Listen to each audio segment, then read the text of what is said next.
get online.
हाँ बेटा, आपका क्वेश्चन था कि जो सेक्शन 47 है, वेदर दैट इज इलस्ट्रेटिव और एग्जॉस्टिव। अब बेटा कुछ ऐसे जब हम बात करते हैं, इंग्लिश के टर्म्स हैं जो कि हम इसमें यूज करते हैं, पर उसमें हम स्ट्रिक्टली उनको अप्लाई नहीं कर सकते। अब फॉर एग्जाम्पल स्पिंदा जो रिलेशनशिप है, स्पिंदा रिलेशनशिप डिफाइंड है आपके बेयर एक्ट में, और उसके बाद उसकी एक्सप्लेनेशंस भी हैं। है एक्सप्लेनेशंस?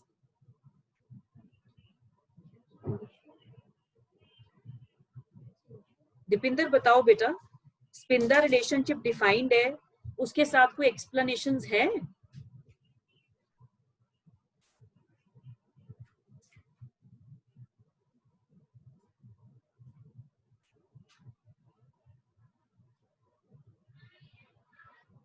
शेफाली बता बेटा।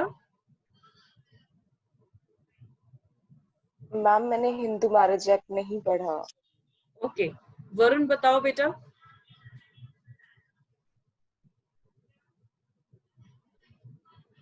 Yes ma'am. है। तो अब मैं आपसे पूछूं कि जो एक्सप्लेनेशन है दैट इज इलस्ट्रेटिव और एग्जॉस्टिव?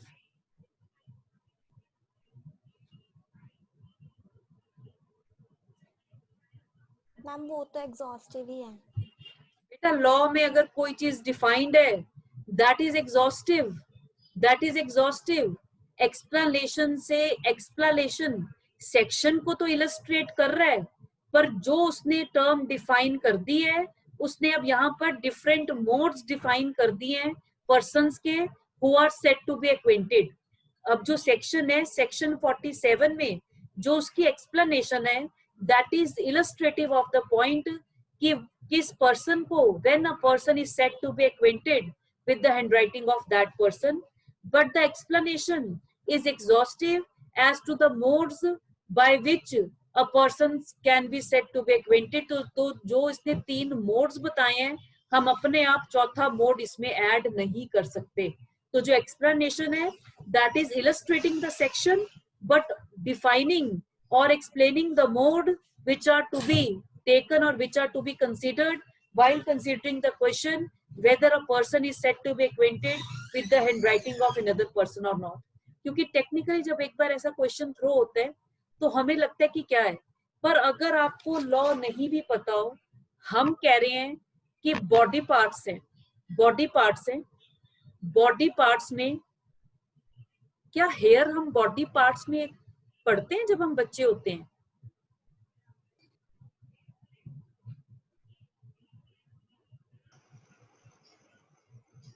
अरे ये तो कॉमन सेंस का क्वेश्चन है, इसमें इतना क्या आप लोग सोच रहे हैं।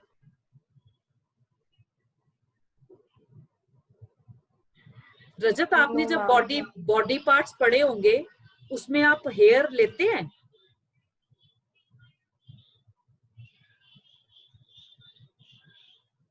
No ma'am. क्यों?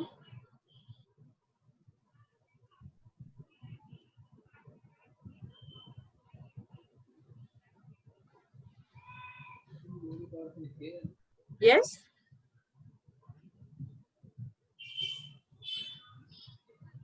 नेल्स पड़ते हैं पढ़ाया नहीं बॉडी, मैम कभी। नेल्स पड़ते हैं बॉडी पार्ट में?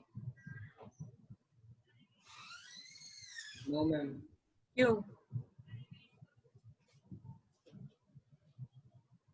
मैम वो हैंड्स में कवर हो जाते हैं। यस, जब हम कह रहे हैं कुछ ऐसी चीजें हैं, हेयर, हेयर जरूरी नहीं है हर आदमी के हो, क्या पता किसी को बाल रखने पसंद ना हो। बॉडी पार्ट्स वो हैं which are integral part of the body. ये जो नेल्स हैं, हेयर है, ये they are not considered to be a body part, though they are attached with the body. तो किसी एक पर्टिकुलर, जब हम बच्चे को भी बॉडी पार्ट्स कराते हैं, हमने कभी उसमें हेयर नहीं कराया। क्यों? हेयर को हम बॉडी पार्ट कंसीडर नहीं करते, that is part and parcel of the body. तो जो हेयर है वो कहाँ कवर हो जाएगा?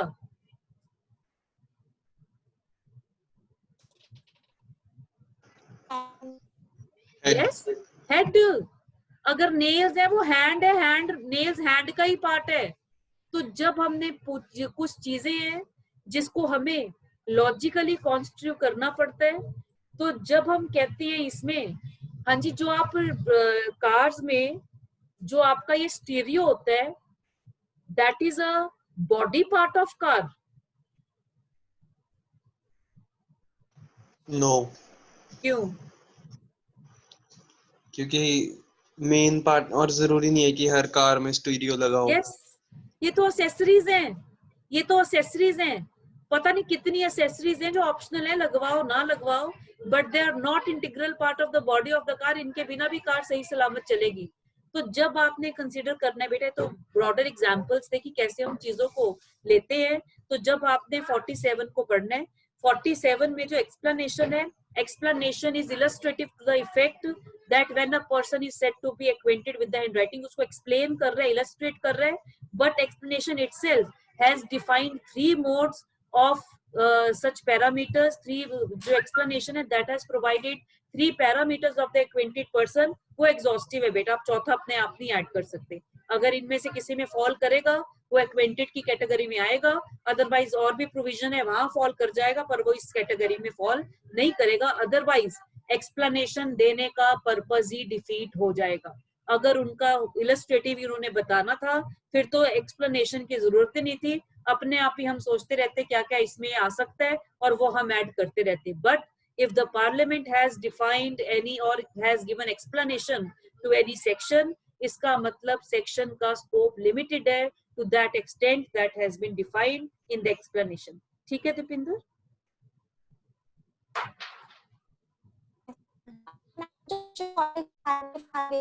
वो भी इलस्ट्रेट है। बेटा आपका ना फिर से साउंड क्लियर नहीं है, साउंड क्लियर नहीं आ रहा आपका। आप ग्रुप में क्वेरी लिखकर भेज दो, बोलकर भेज दो, वो जल्दी मिल जाती है। लिखने की बजाय बोलकर भेज दो आप।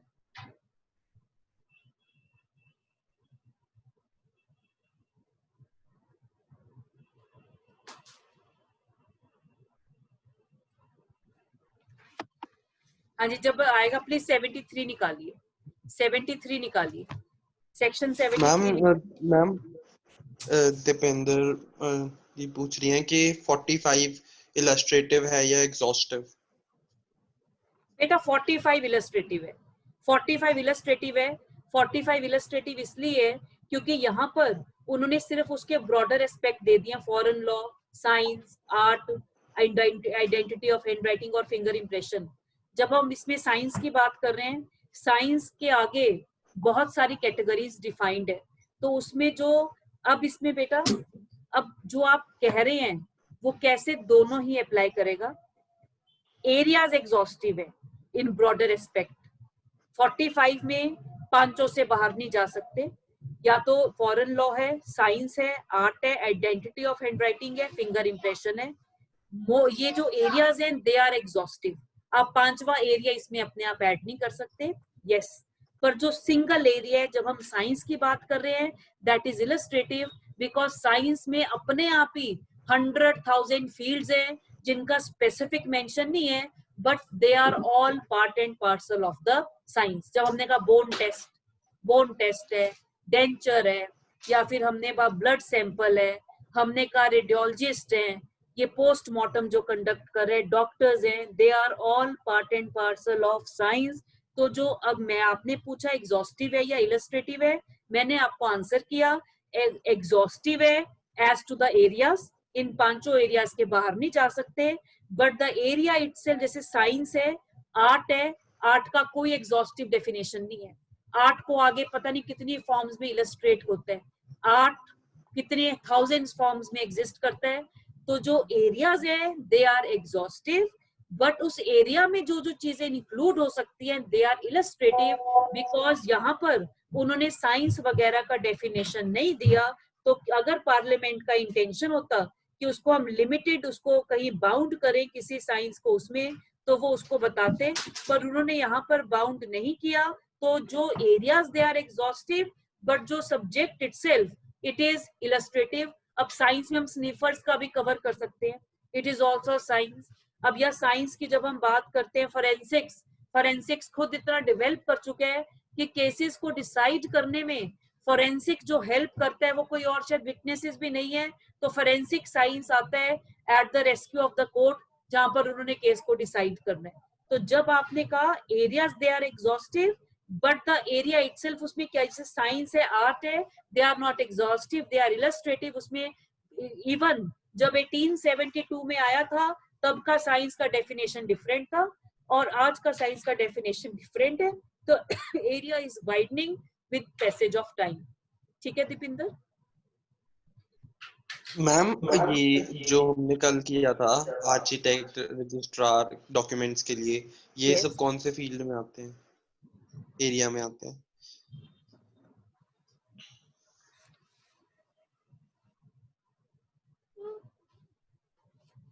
बेटा जो आपने रजिस्ट्रार का क्वेश्चन पूछा था, जब हमने कहा है कंस्ट्रक्शन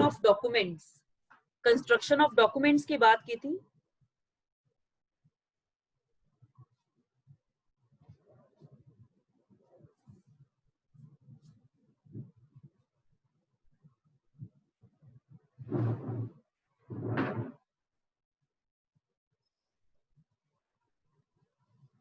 ये वाला क्वेश्चन इंपॉर्टेंट है बेटा, ये कल मेरे माइंड से स्किप कर गया।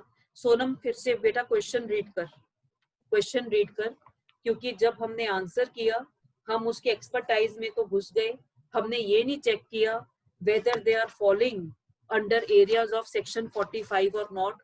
तो पहले तो यही चेक करना पड़ेगा कि उस एरिया में फॉल करता है या नहीं करता। बेटा एक बार रीड करना।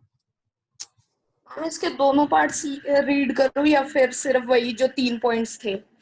नहीं, आप वही जो आपने वो क्वेश्चन पूछा था ना, बस वही रीड कर दो। Will the following expert evidences be admitted? If so, give reasons and cite case. First, Yes. evidence of an architect as to the depreciation of property by nuisance. Second, वो तो- evidence आगे। of an expert to give his opinion upon the construction of a document.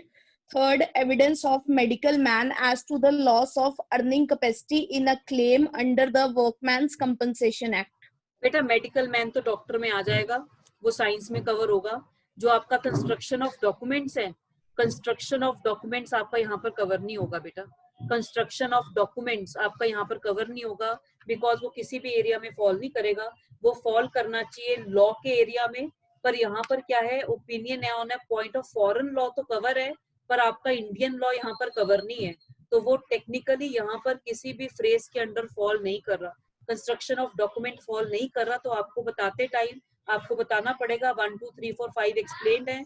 यहाँ पर construction of document के लिए कहीं, क्योंकि identity of handwriting है, या फिर फिंगर इम्प्रेशंस हैं या साइंस है, आर्ट है, फॉरेन लॉ है, जो कंस्ट्रक्शन ऑफ डॉक्यूमेंट है that is neither falling under any of the following categories. ना तो फॉरेन लॉ है, ना ही साइंस है, ना ही आर्ट है, ना ही आइडेंटिटी ऑफ हैंडराइटिंग है, ना ही फिंगर इम्प्रेशन है, तो कंस्ट्रक्शन ऑफ डॉक्यूमेंट यहाँ पर फॉल नहीं करेगा। I am extremely sorry, construction of document यहाँ पर फॉल नहीं करेगा।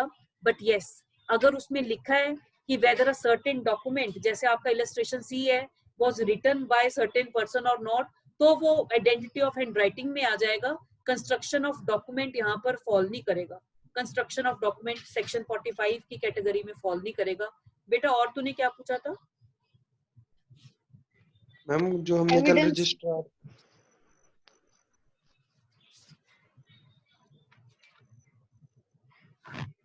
फिर से बहुत सारा क्वेश्चन पूछ बेटा अपना। मैम एक तो कंस्ट्रक्शन ऑफ डॉक्यूमेंट किया था, एक हमने आर्किटेक्ट वाला किया था, वैल्यू वाला। यस, उसमें फाइनेंस डिपार्टमेंट जैसे आपने बताया था, तो वो किसमें आएगा फिर? बेटा जो आर्किटेक्चर है, जो एरिया है ना, आर्किटेक्ट दैट इज, अब जो साइंस है, साइंस एक बहुत ही ब्रॉड कैटेगरी है। अब आप जब हम बात करते हैं साइंस की, साइंस अब सिर्फ डॉक्टर्स से रिलेटेड नहीं है। साइंस में बहुत सारी चीजें इसमें फॉल कर सकती हैं। जब हमने आर्किटेक्चर की बात की है,